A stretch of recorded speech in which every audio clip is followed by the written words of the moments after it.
Welcome to Bob's Garage. I'm going to talk about the importance of bagging and tagging everything. I disassembled this car. I'll turn the camera around in a second. 80 Firebird and an 81 Firebird. One's a parts car, the other one is a project car. Now, I disassembled the motor and the car a long time ago, almost 20 years ago. And I'm at the point, life got in the way, and so I had to have family and things like that. I'm at the point where I'm ready to start working on this, but the motor has been disassembled for a long time. Like I said, the car as well. And I bagged and tagged everything. Now I'm at the point where everything is such a mess. I want to reassemble it to just make sure I have everything and kind of take away the clutter in the garage. And then once it's reassembled, I'll work on parts here and there, pieces here and there, and it'll just be easier in the end. But let me flip the camera around and I'll show you what I've got. Okay, here's the motor, all torn down. Like I said, a long time ago. You see the rust, all the rust, bolt holes, rust. I mean, I cleaned up the other side already, but the bolt holes are rust, the cylinders are rust. The motor wouldn't even spin over, it wouldn't even turn.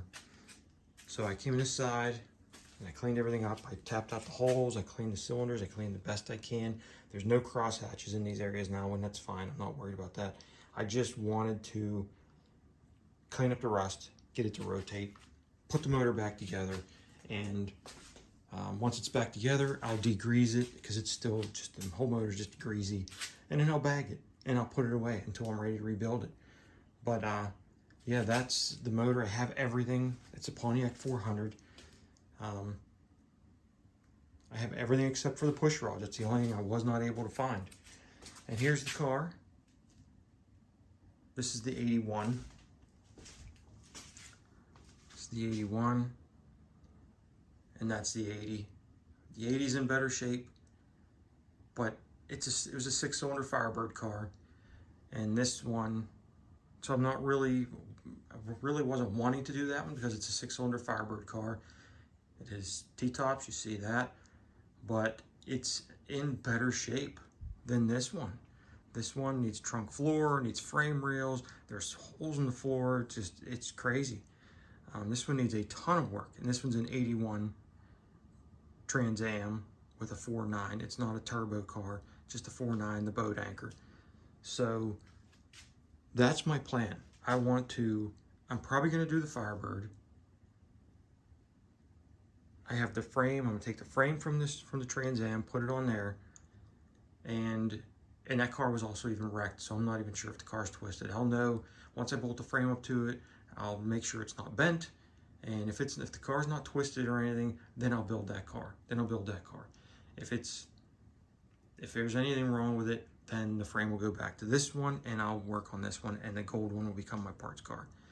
So, but that's what I'm doing. I'm reassembling everything, pretty much, not everything, but a lot of things to get rid of some of the clutter. I mean, look at the clutter in my garage. It's a mess. By the end of winter, this garage would be a lot different. So that's the importance of, that's what I'm saying, bagging and tagging everything. I can put this car back together. There's my bags. This one is carburetor, alternator, bolts. I mean, grill and turnover. This may actually be for a truck that I did. Valley pan, distributor hold down. I mean, look at these bags. This has rust on the bag from something. I don't even know what that was from, but yeah, like I said, the only thing I was not able to find was the push rods, and that is amazing, from 20 years ago, roughly.